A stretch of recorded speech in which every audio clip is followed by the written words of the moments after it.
Graça, paz e bem da parte de Jesus de Nazaré. Com chuva ou sem chuva, nós vamos continuar a nossa celebração. E que Deus tenha misericórdia de nós, com esse aguaceiro todo aí, não é? Graças a Deus por estarmos juntos. Essas músicas me tocaram profundamente hoje de manhã. Bom demais, né? A forma como essas músicas foram escolhidas. Deus abençoe vocês. Louvado seja o nome de Jesus, nosso Senhor. Por favor, vamos abrir as nossas Bíblias lá em Lucas.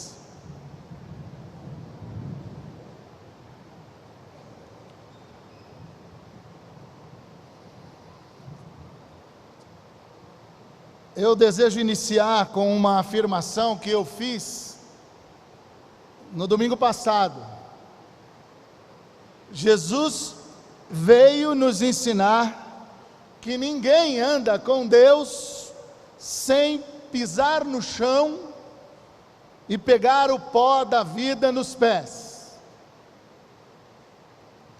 A humanidade de Jesus e o relacionamento dele com os seus discípulos, a consciência que Jesus tinha diante do senso comum, a consciência que Jesus tinha diante da sua cultura e da cultura dominadora da época, era impressionante.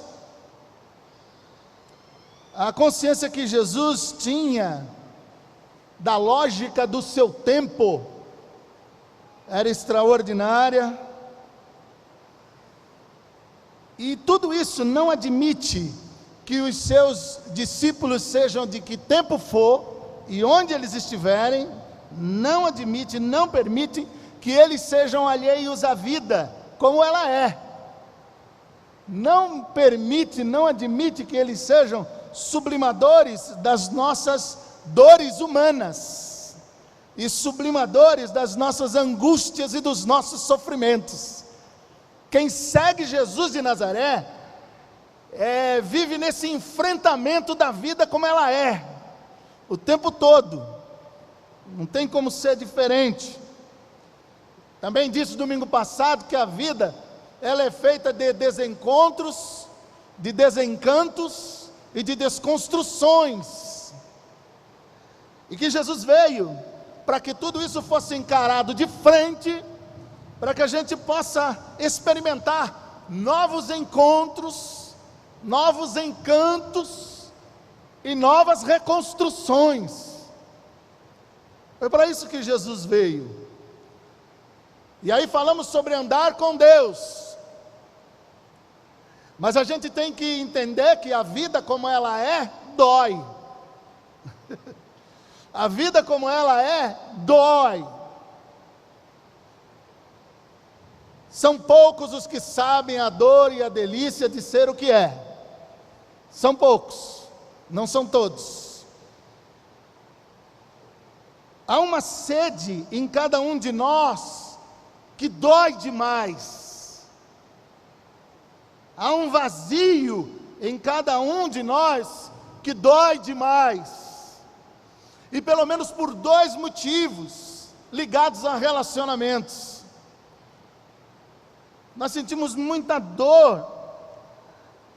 Por quê? Porque nós necessitamos, nós precisamos dos relacionamentos. E por incrível que pareça, nós somos os primeiros a destruí-los. Nós queremos nos relacionar com as pessoas, tendo segurança de que seremos aceitos e que seremos amados, mesmo não sendo perfeitos. Isso é um desejo de todo ser humano. A gente quer isso, a gente deseja isso. E existe uma sede, existe um vazio que dói dentro de nós, porque o tempo vai passando, a vida vai passando, e a gente fica pensando, eu quero deixar um legado. Eu quero deixar alguma coisa que faça sentido, para os meus filhos pelo menos. Eu quero eu preciso deixar alguma coisa que tenha sentido e que tenha significado para as futuras gerações. Mas a vida nos atropela com tragédias. De repente, uma tragédia nos atropela. De repente, uma surpresa horrorosa toma conta de nós. De repente, nós somos surpreendidos e nem imaginávamos que aquilo fosse acontecer. Esse negócio de como acontece, por que acontece, se acontece, eu deixo para os grandes teólogos. A minha discussão é: nós aqui, mortais, quando somos surpreendidos por uma tragédia, quando somos surpreendidos por uma notícia horrível, quando nós somos surpreendidos por alguma coisa que faz com que essa dor, essa sede, esse buraco, essa dor que já é dor, ela fique latente, e ela expanda ainda mais. Ai, Jesus, tem misericórdia de nós. Cordeiro de Deus que tira o pecado do mundo, tem piedade de nós. Deus tocou no meu coração que eu deveria falar isso hoje. Aí em Lucas 22, que você está aberto, e eu queria que você olhasse o versículo 39.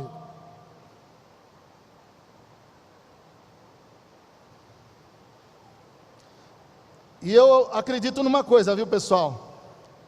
Que quem não dá crédito não merece crédito. Abrindo um pequeno parênteses aqui. Quem não dá crédito não merece crédito. Quando eu fui tocado por Deus para poder falar sobre Getsemane hoje, eu lembrei de Jaime e Glória Young. Queridos Jaime e Glória Young, que me apresentaram o meu querido Fernando Oliveira, e entre outras pessoas. E esse casal, a Glória já está na glória, foram fundamentais para a minha vida. Não dá para poder falar sobre o Getsemane, sobre dor e sobre sede, sem lembrar do Jaime e da Glória. Foram eles que me apresentaram para o Larry Crabb. Eu tive então o privilégio de conhecê-lo. Então, tudo que estou falando aqui está baseado em muita conversa e muito papo que eu tive com a Glória e com o Jaime. E aí, quando a gente percebe que andar com Deus envolve dor, a gente tem que olhar para isso aqui, no versículo 39. Vamos lá? Lucas 22, 39. Jesus saiu e foi, como de costume, ao Monte das Oliveiras, e os seus discípulos foram com ele. Quando chegou ao lugar escolhido, Jesus disse: orem pedindo que vocês não sejam tentados.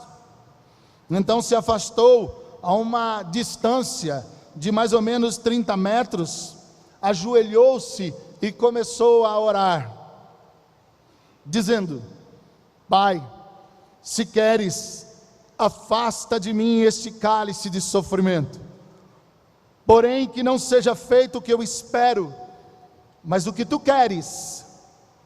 Então um anjo do céu apareceu e o animava. Cheio de uma grande aflição, Jesus orava com mais força ainda. O seu suor era como gotas de sangue caindo no chão. Depois de orar, ele se levantou, voltou para o lugar onde os discípulos estavam e os encontrou dormindo, pois a tristeza deles era muito grande. E disse: por que vocês estão dormindo? Levantem-se e orem, para que não sejam tentados. Primeiro você percebe que eles não estão dormindo só porque eles estão com sono. Eles estão dormindo porque eles estão tremendamente tristes. E nos outros textos, Mateus e Marcos, se você for ler como texto paralelo desse mesmo episódio, você perceberá que esse movimento que Jesus fez de orar, voltar a falar com os discípulos, voltar a falar, a orar e depois voltar a falar com os discípulos, e depois voltar a orar e voltar a falar com os discípulos, aconteceu 3 vezes. 3 vezes. E aqui, quando eu olho para isso, eu aprendi com Jesus como lidar com as minhas dores, como lidar com as minhas tristezas, como lidar com as minhas angústias, porque eu as tenho, e já tive muitos momentos de pavor e de horror. Então eu posso dizer isso a você que está sofrendo hoje aqui. Existem algumas opções que são comuns para a gente, para as pessoas, para mim, para você. Isso já aconteceu comigo. Tirando uma das situações, eu vou dizer qual é que não aconteceu comigo ainda. Mas acontece com a maioria das pessoas. Diante da dor da vida, das nossas dores, das nossas angústias, dos nossos pavores, das nossas tristezas e dos nossos sofrimentos, existe uma maneira de tratar isso, ou seja, a gente tenta não sentir a dor. A gente tenta não sentir a dor. É como aquela criança que está na frente dos outros e não quer passar vergonha, acabou de levar uma canelada na frente de todo mundo, principalmente os meninos, e aquela bicuda na canela que todo mundo sabe que está doendo, e ele fica segurando firme, e aí pergunta, e aí, está doendo? Ele fala, não está doendo. A vergonha de dar bandeira de que está doendo. Homem que é homem não chora. Já ouviram essa? Homem que é homem não chora. Então eu tenho que chegar à conclusão que o meu lado feminino está muito aguçado, porque é impressionante.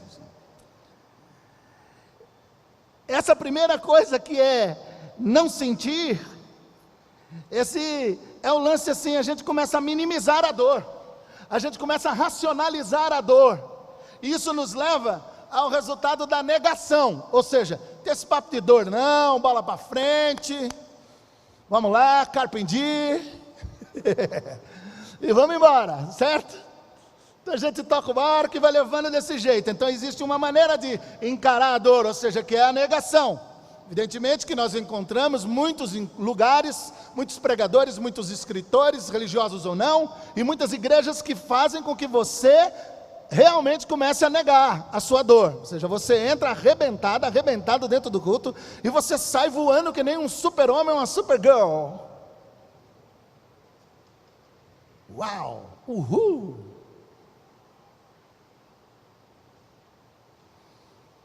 Essa é uma maneira.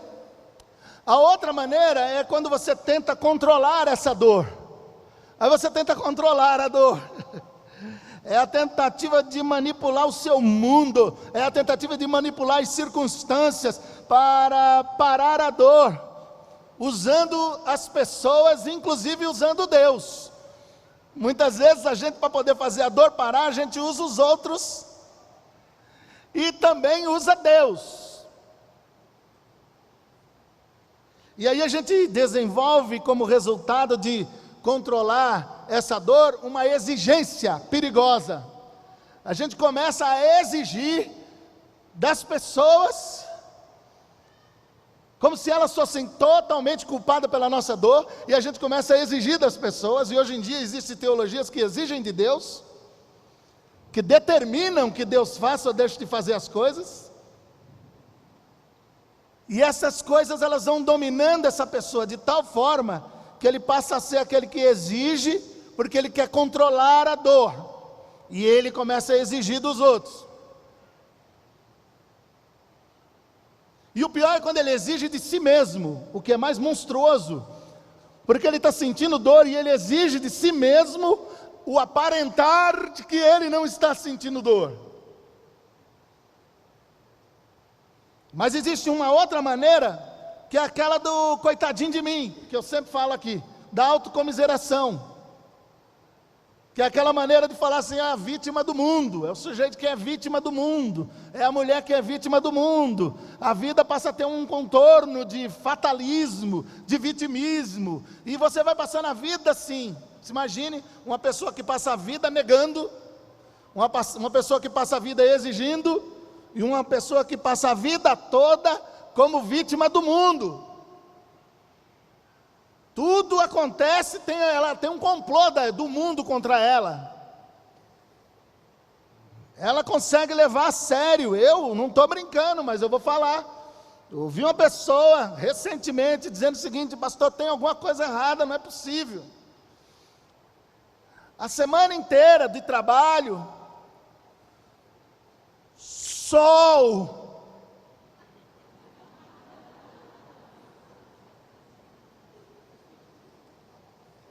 não estou brincando não. Eu fiquei ouvindo, falei, meu Deus, não é possível, vai estar brincando, né? Não. Chega o final de semana que eu vou para a piscina, chuva. Eu vou lá para Uba, chuva, e também enfrento essa realidade, tal. Eu falei assim, você está brincando? Eu falei assim, não pastor, não é possível, tem alguma coisa errada. Aí eu falei, tem sim, tem muita coisa errada aí.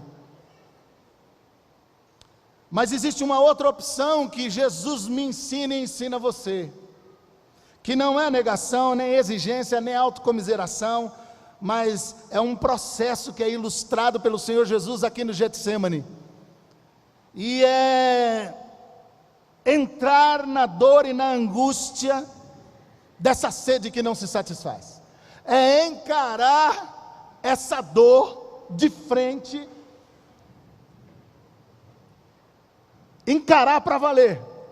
Essa é a proposta de Jesus. Note que a primeira coisa que Jesus está fazendo, Jesus levou a dor e a angústia para a pessoa certa, para o Pai, num lugar solitário e quieto. Aí já tem uma dica só no primeiro movimento. Por quê? Porque ele deixa a maioria dos discípulos lá num canto mais embaixo, leva somente 3 para poder ficar perto, e uns 30 metros adiante ele se separa para poder ter uma conversa com o Senhor, com o Pai. Notou esse movimento? Lucas diz, como era de costume, porque Jesus já estava acostumado a ir naquele lugar para poder orar.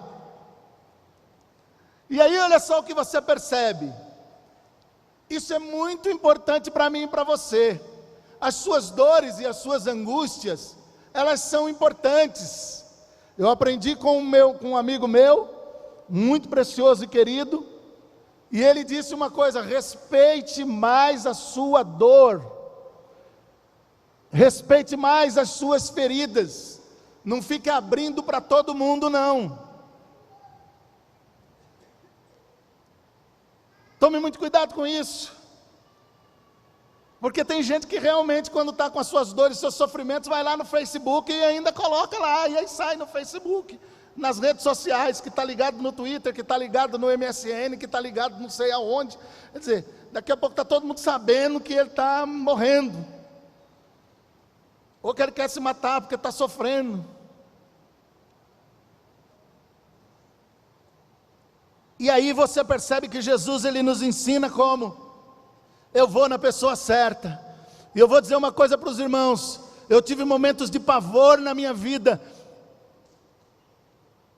anos de pavor na minha vida, em que a pessoa certa era o meu Pai querido, o Pai de nosso Senhor e Salvador Jesus Cristo. Eu e Ele, muitas vezes só no quarto, muitas vezes muitos dias e muitos anos, no quarto, falando com meu Pai, falando junto com Ele, colocando diante dEle isso. Sabe que os psicólogos, eles dizem que nós devemos dizer umas verdades, ou descarregar a nossa raiva, soltar aquilo que nos aborrece para as pessoas certas. Davi, quando você lê o Salmo, você percebe que Davi, e os salmistas também, os outros salmistas, você percebe que ali não tem só música, não tem só poesia. Eu, quando leio os Salmos, eu leio o grito da alma, a alma gritando. É quando você chega diante de Deus e abre o jogo, rasga o coração, rasga o verbo. Deus não tem problema nenhum de ouvir os seus questionamentos. E aí você sabe que vem sempre aquele irmão bem intencionado, bonzinho, uma bênção, que diz o seguinte: quando estiver passando por luta, você não deve perguntar por quê, porque você deve perguntar para quê. Você já teve o privilégio de passar raiva ouvindo isso? Eu já. Onde é que esse santo, que essa santa leu isso? Por mais que seja bem intencionado, meu irmãozinho, minha irmãzinha, não fale mais isso em nome de Jesus. Porque a Bíblia está repleta. Então o que é que você vai fazer com Davi? O que é que você vai fazer com Jó? O que é que você vai fazer com Abacuque? Não sabia que está lá? Tá. O nome é interessante, mas é um livro da Bíblia.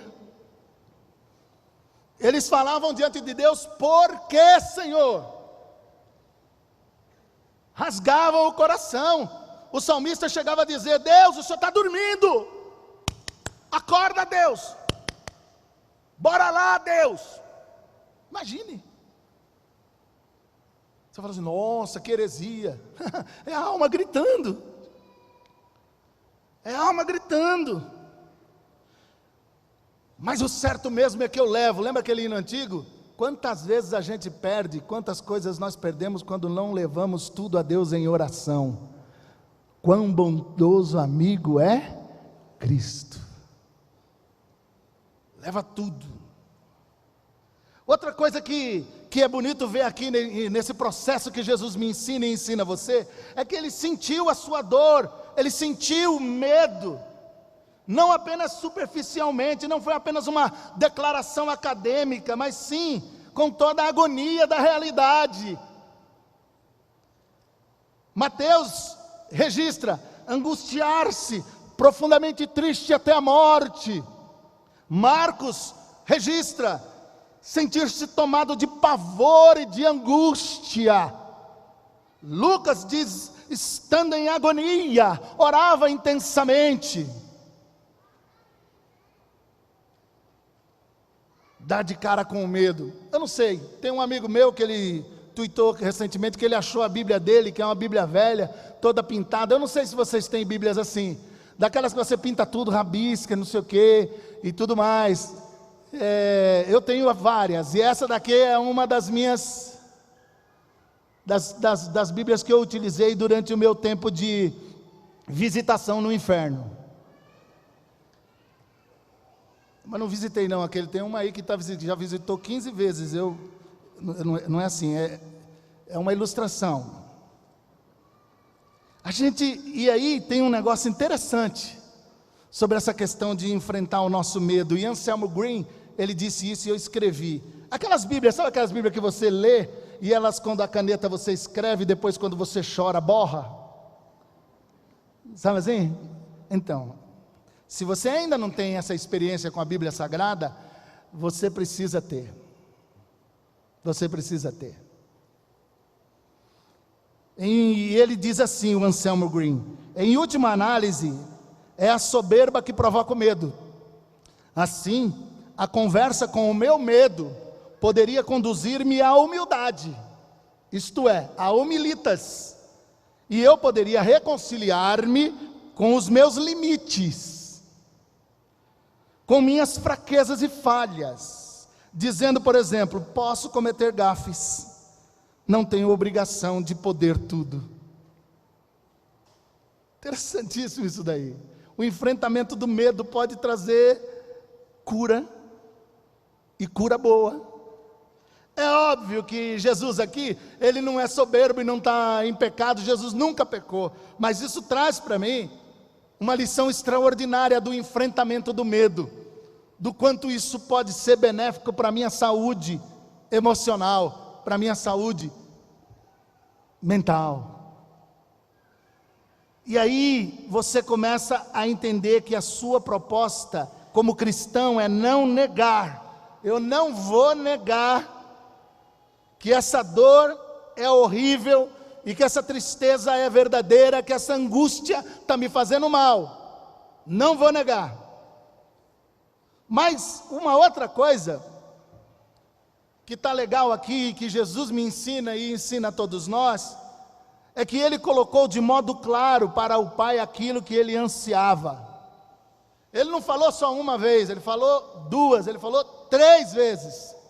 Senhor, se for possível, afasta de mim esse cálice. Senhor, se for possível, afasta de mim esse cálice. E só na terceira, né? Que ele diz assim: Senhor, se for possível, afasta de mim esse cálice, mas não seja feita a minha vontade, mas somente a tua vontade. É extraordinário olhar isso. Isso significa que o desejo dele era muito forte. Isso significa que o desejo dele era legítimo. E aí tem uma coisa que a gente não entende. Sentir sede não é pecado. Sentir dor não é pecado. Tem muita gente que confunde. Eu estou sentindo dor, eu estou sentindo essa sede. Sentir anseios, desejos de ser respeitada, respeitado e amado e acolhido. Isso não é pecado. Pecado é o que você faz com esse desejo depois. Pecado é o que você faz com esse desejo depois. E aí eu lembro que eu começava a perguntar para mim assim: meu Deus do céu, tudo bem, os fatos estão aí, as coisas aconteceram, agora qual é a causa dessa dor, a causa que está mais lá dentro? Porque Jesus tinha uma causa, que aí é a minha opinião. Jesus naquele momento estava agonizando pelo seguinte: porque ele estava percebendo que estava chegando a hora de uma ruptura, de uma distância com o Pai. Tanto é que lá na cruz ele diz: Pai, Deus meu, por que me desamparaste? Então a angústia não era a cruz, a angústia era a certeza e a convicção desse desamparar, dessa possível desconexão com o Pai. E aí eu pergunto: qual é o meu anseio? E você veio aqui hoje? Pergunte isso também. Sabe qual é o anseio da maioria da turma? Quero que alguém me ame, desejo profundamente que alguém me tenha como único em sua vida. Quero que alguém me respeite, que reconheça que sou idôneo e que me dê valor, mesmo que eu não seja perfeito. Aí você fala assim: está querendo demais, né? É isso que eu quero. E se você for honesto e honesta, é isso que você também quer. Se mexer, vai cair lá. Mas uma outra coisa que é interessante é: Jesus não teve pecado.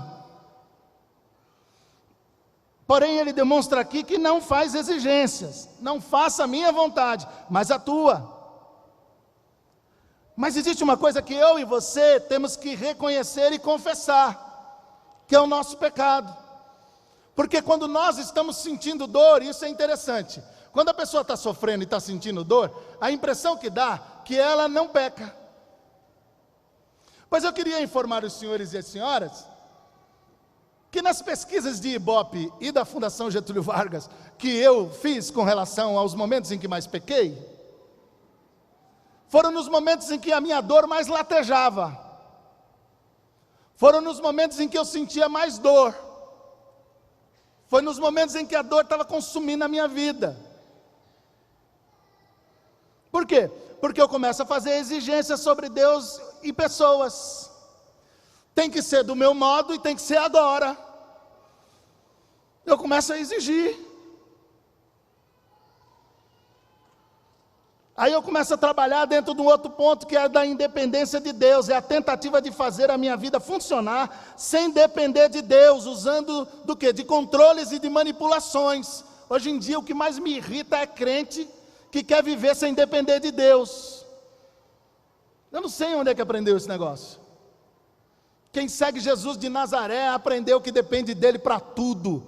Quem segue Jesus de Nazaré aprendeu que a gente não pode fazer nada sem depender de Deus. Uma outra coisa é que a gente começa a desenvolver uma idolatria. Eu estou mais preocupado com a opinião dos outros com relação à minha dor. Eu estou mais preocupado com a opinião do meu esposo, da minha esposa. Eu estou mais preocupado com a opinião dos meus chefes. Eu estou mais preocupado com a opinião dos meus amigos do que com a opinião de Deus e as suas palavras a meu respeito. E aí eu tento buscar segurança na opinião dos outros, e aí eu quero ser politicamente correto, e começa toda a enganação de novo, e não resolve nada. Mas tem um negócio chamado raiva vingadora. Isso, quando você está sofrendo, você sabe que aquela mulher fez aquilo com você, que aquele povo fez aquilo com você, começa a te dar uma raiva. Tem gente que não admite, mas é uma raiva. Eu lembro que eu sempre ensinei dizendo o seguinte: na vida, diante da dor e do sofrimento, vai doer, vai demorar, e não tem regras. Olha só como eu estou sendo animador hoje para você, né? Vai doer, vai demorar e não tem regras. Eu lembro disso. Eu lembro que quando eu comecei a passar pelo meu inferno, eu recebia várias mensagens e e-mails de pessoas dizendo: pastor, agora vai doer, vai demorar e não tem regra. Os amores. Mas começa a aparecer uma raiva vingadora, uma amargura. E você sabe que uma pessoa amargurada, diz a palavra, começa a contaminar todo mundo também. E aí você começa a ficar com raiva contra as pessoas, porque elas não me reconheceram como eu sou, não atenderam as minhas exigências, as minhas necessidades. E aí você começa a ficar assim bravo com todo mundo, irritado, você fica um monstro, uma monstra diante de todo mundo. Isso quando é contra Deus, que você começa a ficar bravo e amargurado contra Deus, porque Ele não muda as circunstâncias no meu mundo, para que eu possa viver com um pouquinho mais de segurança, um pouquinho mais de respeito, um pouquinho mais de amor. E aí você se volta contra Deus. Mas existe uma outra coisa importante que Jesus me ensina aqui. É que eu tenho que reconhecer o quanto eu preciso de Deus.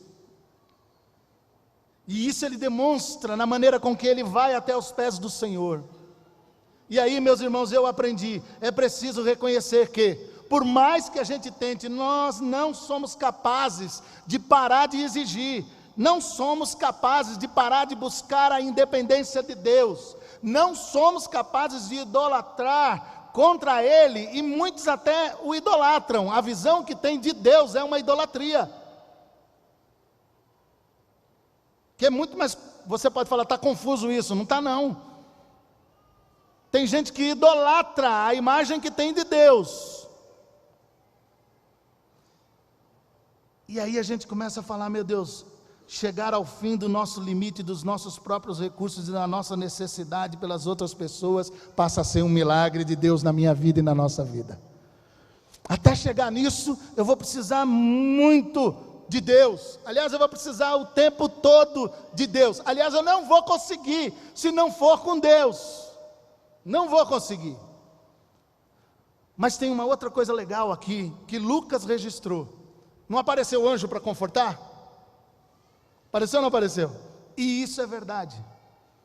Aceitar a sua força e o seu conforto. Lucas diz, olha, e um anjo lhe confortava. O apóstolo Paulo teve uma época, e ele diz isso lá em 2 Coríntios, no começo de 2 Coríntios, onde ele diz que ele chegou num momento que ele quis morrer. Paulo quis morrer. Assim, eu não aguento mais essa vida, eu quero morrer. Ele desesperou da vida. E naquele texto ele diz alguma coisa extraordinária, quando ele fala assim: mas eu tenho um pai, e esse pai é o pai de misericórdias, esse pai é o Deus de toda a consolação, é Ele quem nos conforta, é Ele quem faz com que a consolação transborde no momento em que eu mais preciso. E aí a gente começa a perceber que esse conforto de Deus pode acontecer sem que necessariamente muitas coisas se resolvam. É por isso que existe o salmista dizendo: Ele transformou o meu pranto em dança. É por isso que de quando em vez você fala: meu Deus, eu estou no meio dessa angústia e ainda não mudou nada, mas alguma coisa extraordinária está aqui dentro do meu coração, que está me reconfortando e está me confortando. É uma alegria que não tem explicação, é uma paz que excede todo o entendimento.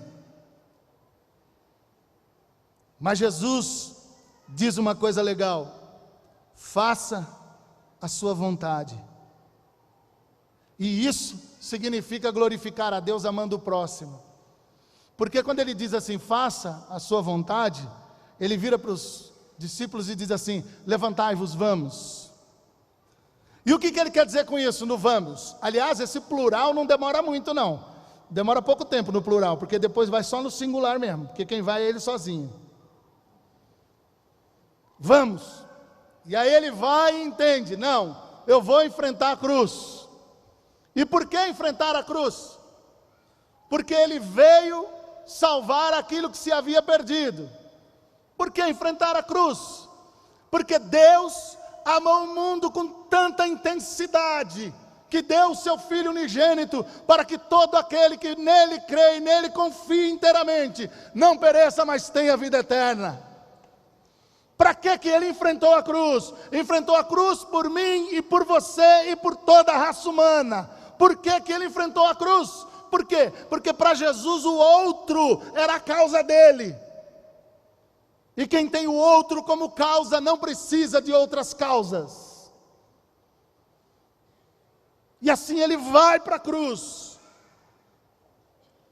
encara a cruz, e vai resoluto, e vai firme, enfrenta a realidade, para o bem dos outros. E finalmente, existe uma paz e uma alegria no meio da angústia e do sofrimento, porque Hebreus e Isaías diz o seguinte: ele, como ovelha muda, foi levado e foi imolado.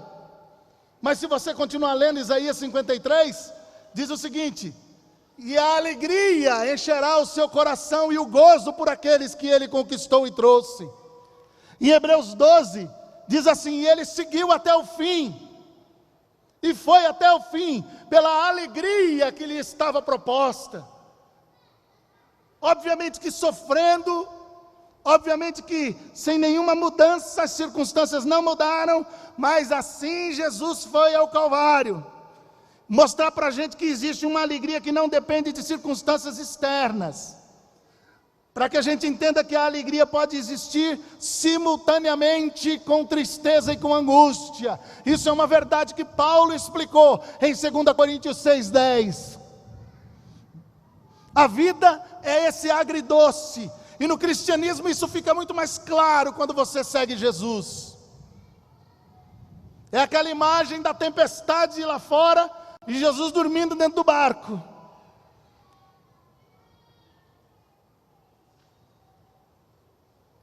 Concluindo, você sabe o que significa a palavra Getsemane? Getsemane significa prensa de olivas. Prensa de olivas. É isso que significa Getsemane. É ali onde tem uma prensa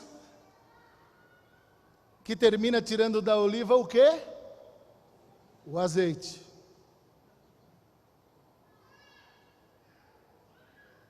Querido e querida, sem prensa não tem azeite. Sem Getsemane não tem unção. E não estou falando dessas unções dos super-homens, que ficam por aí, mandando em todos os demônios, expulsando todos os tranca-rua, tranca-cidade, tranca-país, e tranca-planeta. Não, é uma unção que começa a dominar a sua vida sem que você faça estardalhaço. É uma unção que faz com que as pessoas falem assim: olha, falar com você é como se eu estivesse conversando com Deus. É uma unção que faz com que você, de alguma maneira, seja não o mais santo, a mais santa, a mais poderosa, nada disso, mas numa simplicidade. De novo, repito, sem estardalhaço, sem querer crescer, sem querer se achar. Você de repente começa a ser tocado e tocada, de forma especial, de forma profunda, pelo óleo e o azeite que a prensa da vida, do Getsêmani, tocou em você. Estou pegando aqui no meu iPad um negocinho para a gente terminar. Tem um hino da harpa cristã, quem é da Leleia vai lembrar, que fala no jardim.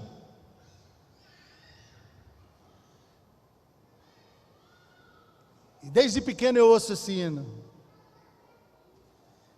No jardim Jesus Cristo clamava, quando os ímpios o foram prender. E falando com o Pai suplicava, pelo cálice que ia beber. Qual orvalho que dá a vida às flores, assim é para o crente a oração. Meus cuidados, tristezas e dores, Cristo as sabe por minha oração. Jesus teve completa vitória, porque sempre viveu em oração. Muitos santos chegaram à glória, sob o manto da doce oração. Renovados em força seremos, nós teremos uma nova unção, e com Deus no jardim falaremos, se vivermos sempre em oração. E lembra do coro? Com Jesus a minha alma deseja estar, no jardim em constante oração.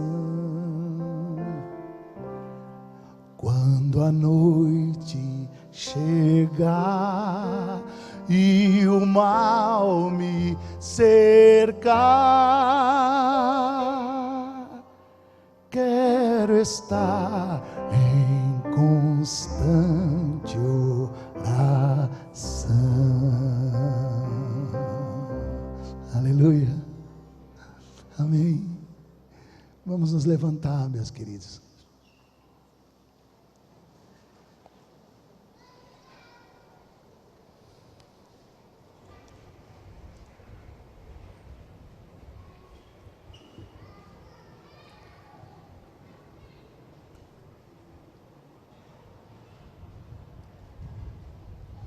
Existem vários motivos por que a gente vem à igreja,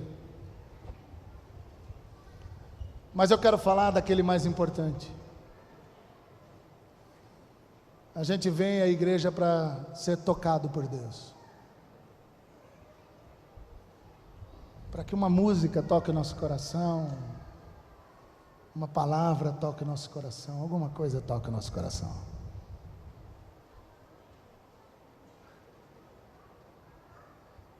E você hoje veio aqui.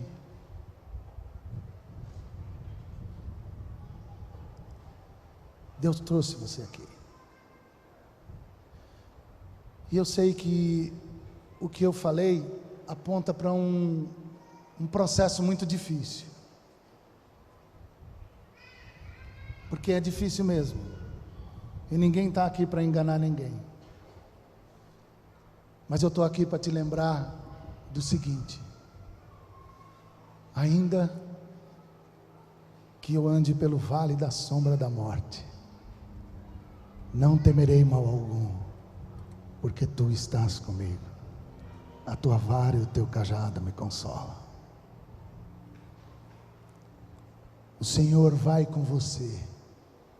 O Senhor vai comigo. O Senhor está pronto para consolar e confortar você no meio da agonia, no meio da tribulação. Aceite o consolo e o conforto de Deus. Aceite o consolo e o conforto de Deus. Nós vamos cantar agora Tocou-me. Vamos direto para o Tocou-me, tá bom? Nós vamos cantar Tocou-me. E eu queria que você, nesse momento, cantasse essa música.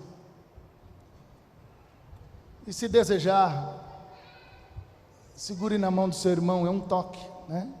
Que muitas vezes a gente pensa que o toque de Deus na nossa vida virá de uma maneira muito barulhenta, com trovões, com um grande anjo com uma asa prateada descendo com voo rasante, e Deus sentado numa cadeira que o anjo leva de ouro, e aí ele vem e toca na sua cabeça. Acho que a gente tem que começar a entender de que Deus pode tocar a gente quando um irmão nos abraça. Deus pode tocar a gente quando a gente recebe um olhar amoroso de um irmão. Então eu queria que você segurasse na mão do seu irmão agora, enquanto a gente vai cantar Tocou-me. E cante isso com alegria no fundo do seu coração. E seja lá por qual situação você esteja passando, em nome de Jesus, a minha oração é que os anjos do Senhor venham te confortar hoje para o louvor e glória dele. Amém? Vamos cantar.